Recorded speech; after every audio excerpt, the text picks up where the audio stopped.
Hello and welcome. The purpose of this video is to demonstrate how to produce a budgeted statement of profit or loss, a budgeted statement of financial position or balance sheet, and a budgeted cash flow statement, or which is also known as cash budget. It is totally understandable that if you don't have accounting background, then sometimes you find it difficult to relate to this financial statement. But don't worry, because there aren't many accounting principles or rules which are needed in terms of understanding basic financial statements. Okay, so if you want to understand it more, watch this video, and hopefully you will be able to relate with it in a better way after this. So the way we are going to approach this is by looking at a case study and producing an answer together. How does that sound? I'm going to make that case study available and the answer pro forma available, so we can you can work through it with me. All right. So the case study we are looking at is called Wonder Woman. Interesting name, isn't it? So what's going on in this case study? Kylie and Jade are planning to start a business. It's a partnership which is called Wonder Woman, selling used camper vans.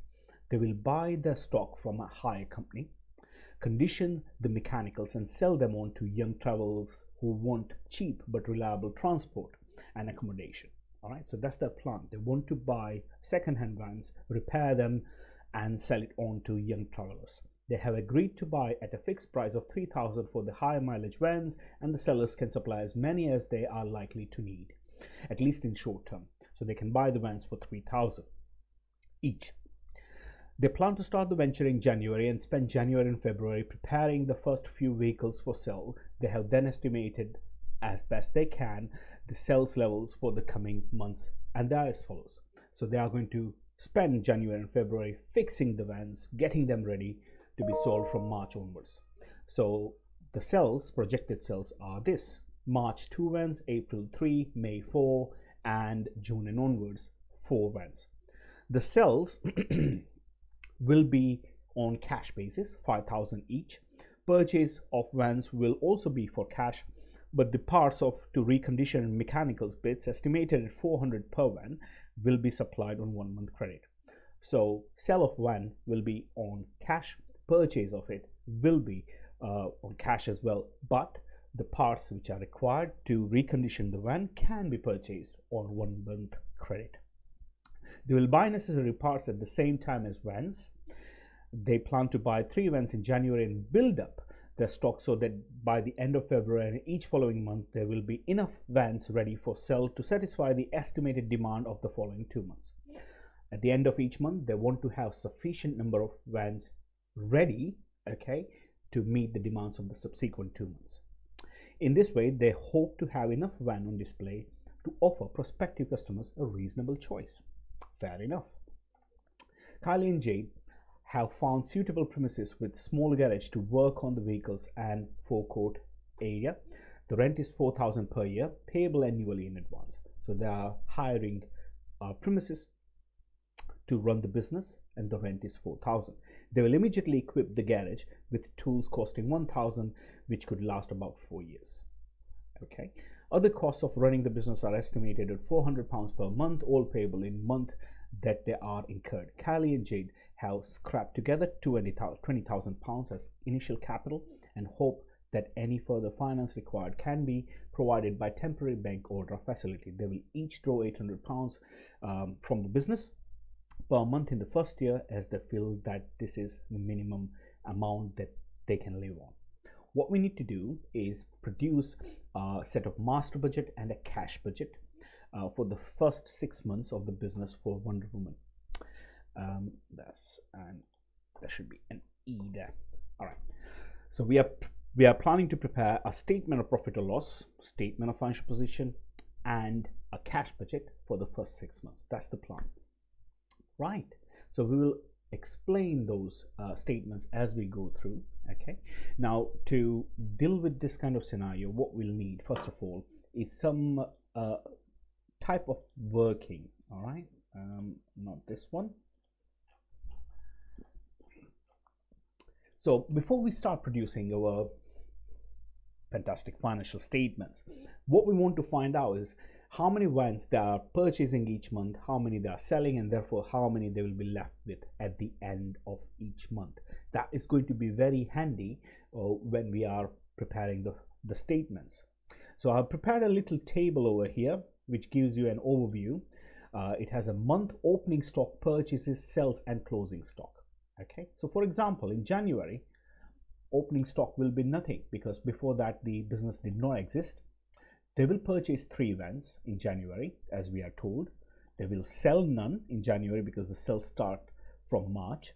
The closing stock and therefore will be 3. Simple, right? February come, opening stock will be 3 from January month.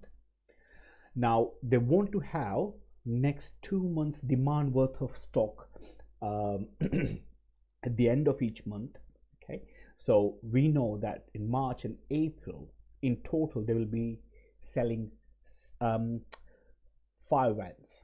All right, let's just go back to the case study so we can see. In March and April, you can see 2 plus 3 is 5, and that many vans we want to have in stock at the end of February. So if they started the month with 3, want to end up having 5 at the end of the month, they will have to buy 2 more, right? Because they are not selling anything in February. So that's how we worked out how many we need to purchase. Now come March, the opening stock will be 5, but April and May, demand for April and May will be 7 in total. April 3, May 4, altogether 7. So we need to have 7 vans in stock at the end of March. We started with 5. We will be selling 2 in March, and therefore we must buy 4. Right? So we started with 5. We want to have 7 at the end. Because we are selling 2, 5 minus 2 is 3. To have end stock of 7, we must buy 4 more. Come April, we start with 7. We are selling 3. So we're left with 4. But end stock should be 8. So we need to buy 4 more. May, opening 8. Selling 4. 4 left. Closing stock should be 8. So we need to buy 4 more. June, same. Want to buy 4 more.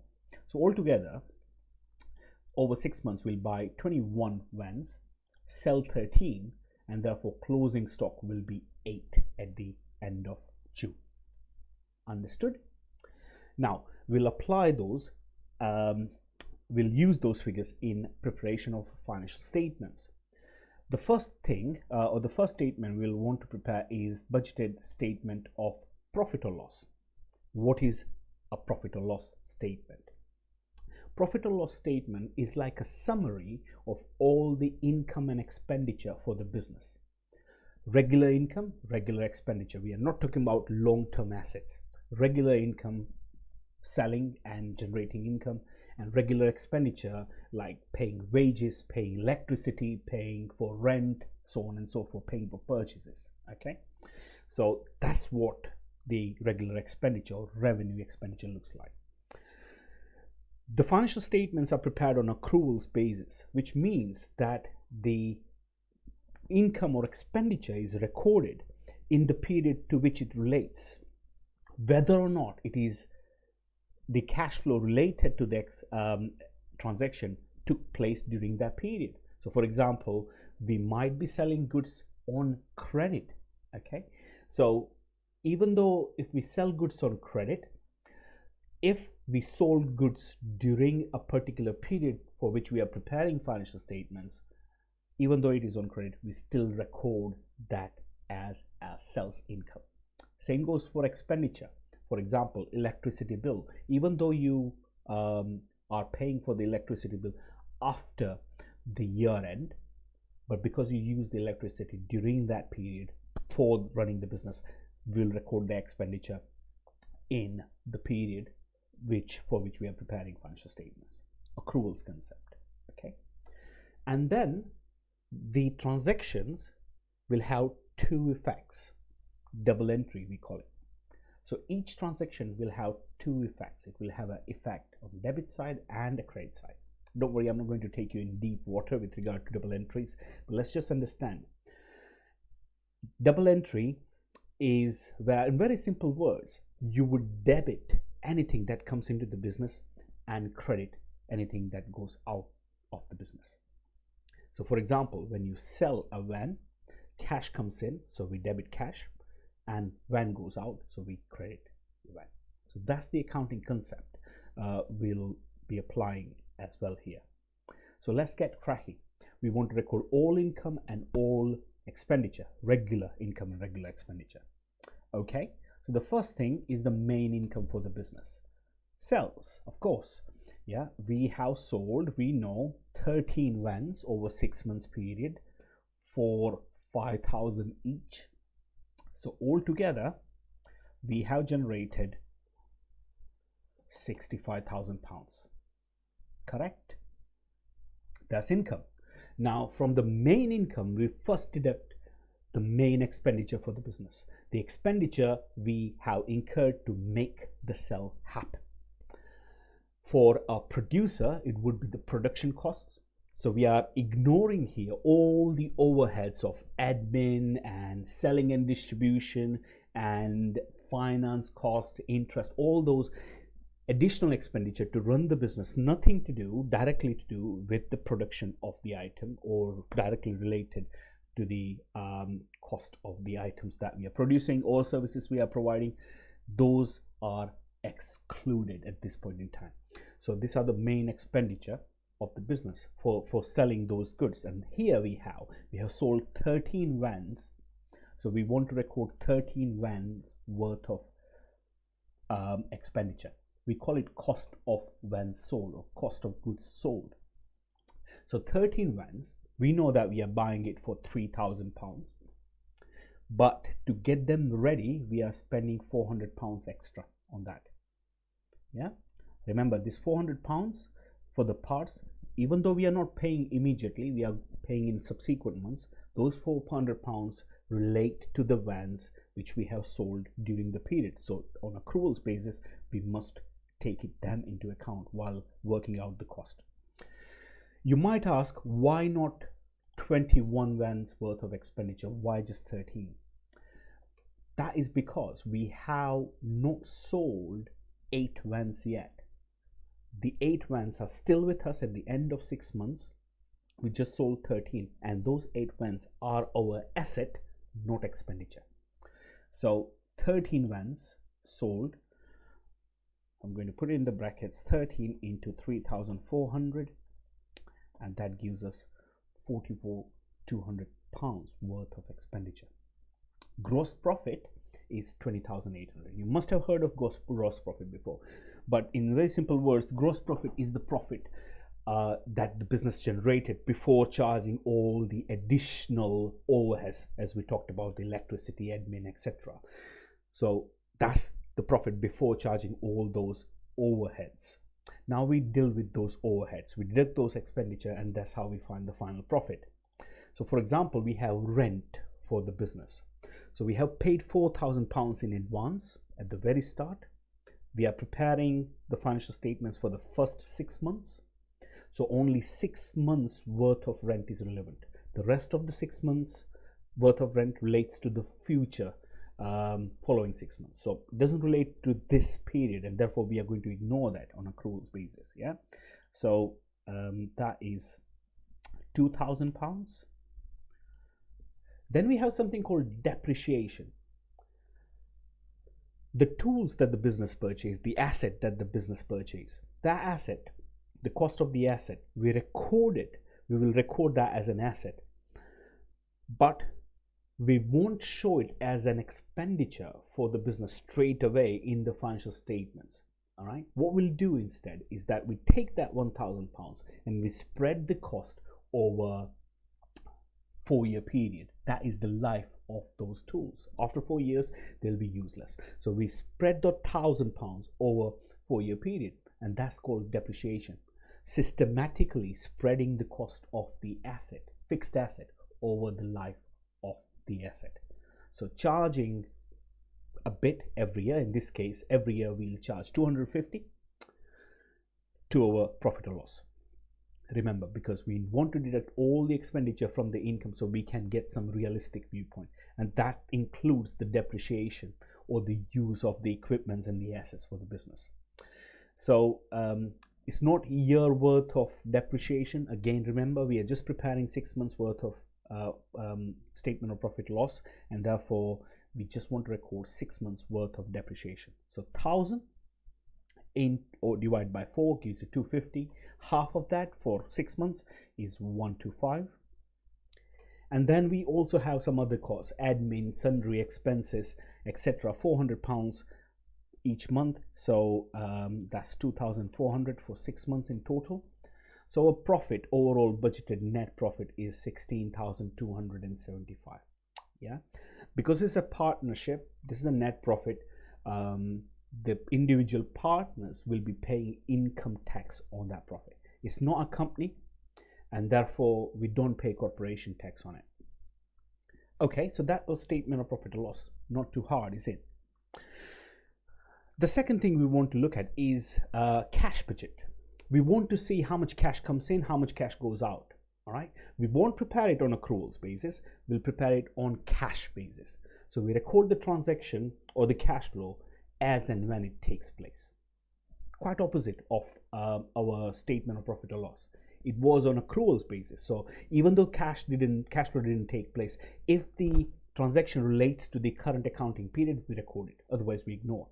No, in this case, cash budget is prepared on cash basis. So if you say pay rent in January for the entire year, because the cash flow took place in January, the whole 4,000 is recorded in that month as outflow. All right, so let's have a look. So the cash budget is for 6 months, so we can see 6 columns. We have first section of cash receipts, so where we'll add up all the cash inflows. Then we have cash outflows, and then at the end we have kind of a summary section, okay, which shows us the overall cash position of the business. So cash receipts, starting with the very first cash receipt of the business. So we injected £20,000, so we record it in January because that's when cash comes in, and from that capital that the owners injected, we will be using that capital to run the business. Okay.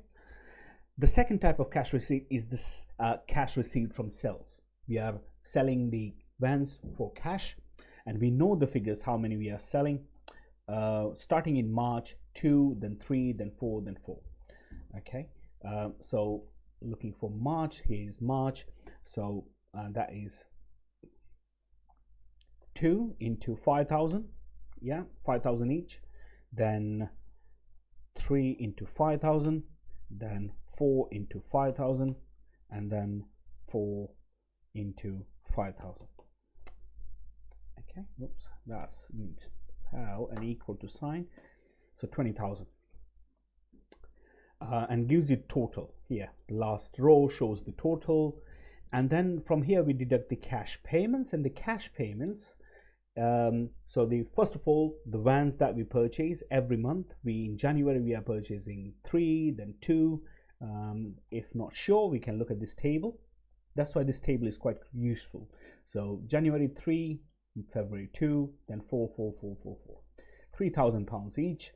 So we know that's 3 into 3,000, then 2 into 3,000, then 4 into 3,000, and that goes on until the end of June. Okay, so that's the vans purchased. Now the parts, we know the parts are purchased in a particular month, but the payment is made in 1 month after. So whatever parts we purchase in, say, January, okay, is paid in February. The parts purchased in February is paid in March, so on and so forth. Okay, and each costs £400. So in we are going to start with February. So whatever parts we purchase in January, 3 vans worth of parts, 3 into 400, then 2 into 400, then 4 into 400, and that goes on. but 1 month in arrears. The rent is paid immediately in January, 4,000. Other costs are 400 each month, paid immediately whenever it is paid. So copy it across. Equipment, paid £1,000 in January. And then drawings, £800 each into 2 partners, so £1,600. Drawings are withdrawals from the business for their personal needs. Okay, so that gives us an total payment. Okay, now this column here, net surplus and deficit column, this one lovely column over here, let's do it in yellow. So that shows how much we are left with at the end of each how much we are left with after deducting the cash outflow from cash inflow. So in January we are positive 4, but then it becomes negative, gets smaller, and then starts getting bigger, all right, as the business sells more vans. But if you look at the closing balances, so for example in January there was no business before January, so the opening balance was 0. There was a surplus, cash surplus of 4,000, therefore the closing balance is 4,000. It's like your bank account. February opening balance 4, there was a negative of 9,200, and therefore the closing balance was 5,200 negative, which means that in this month the business will need a bank overdraft or a loan facility from the bank, and that carries on. So for the rest of the 5 months they need to rely on the bank for the overdraft. That will require interest expenditure. We should factor that in the calculations, you know. So yeah, at the end of 6th month we have a closing balance of 1,800 negative. All right, so that's cash budget, only cash items, nothing but cash. And then our little balance sheet, okay, lovely balance sheet. Balance sheet is like a snapshot, or statement of financial position as we call it. It's like a snapshot of the business on a particular date. All right, so on say in this case end of June, if we look at the business, what were the assets, what were the liabilities, and therefore what was the capital of the business. Imagine if I have say £100 worth of assets, £80 worth of liability, my own money therefore is 20. Okay, so if I sell the business I can keep that 20 in pocket. All right, so the balance sheet will have assets, it will have liabilities, and therefore it will have capital. So in here we have, say, first these are all the assets, so fixed assets and current assets. Fixed assets are the kind of assets which you intend to keep for a long period of time in the business, more than a year, and use it in the business. Current assets on the other hand are kind of assets which has life less than 1 year, so you want to turn it into cash as quickly as possible, like vans. Yeah, you want to sell the vans as soon as possible and generate the cash. Similarly, that will have a liability, so from assets we will deduct liability, and that will give us capital. So the liabilities are non-current liabilities and current liabilities. Non-current liabilities are long-term liabilities, so the long-term loans which you have to pay back after a long period of time. Current liability is something that you need to settle quickly within a 1 year time, very fast. Okay, and when we deduct the liability from the assets, what we'll get is the capital. Okay, so let's get cracking. So the first thing is the fixed asset. Do we have a fixed asset? You remember the equipment? Yeah, so the cost of equipment was 1,000. We have charged depreciation on it up to 125. That means we have used equipment worth of 125. So the value really, according to our books, of that equipment is 875 at the end of 6 months. Okay, because we have already used up value worth of 125. So then we have current assets, which include the assets. For example, we have camper vans. We did not sell 8 vans, remember, we out of 21 we sold 13, so we have 8 left, and the total cost of those 8 finished vans were 8 into 3,400. Yeah, so 27,200, that's the total worth of assets. We don't have any debtors. Debtors are your credit customers who haven't paid yet. We are selling vans for cash, so none. But we have something called prepayment. Prepayment is like an asset for you. Is the advance payment, as you call it. In this case, we have paid 1 year worth of rent in January, but we have just used 6 months worth of services from our landlord, right? We have used the premises only for 6 months. So theoretically, if you go to landlord after 6 months time and say we want to move business somewhere else, theoretically you should get those £2,000 back. So the extra £2,000 is our prepayment. Okay, so that's our all the assets, and from here we'll deduct the current liabilities. So we have, yes, creditors for parts. Remember, at the end of June we did not pay for the parts which we bought in June, because we are going to be paying in future. So we bought how many? 4 vans worth of parts in June, which we did not pay immediately. So 4 vans into £400 we'll have to pay. That's our liability, right, in 1 month time. And then we also have a bank overdraft, which is we know was given here, 1800. Okay, so it's not a positive bank balance. Again, it is our liability because we have to pay it back to the bank. Yeah, 1800. So it's our liability. So our total net assets after deducting the liability is 26,675.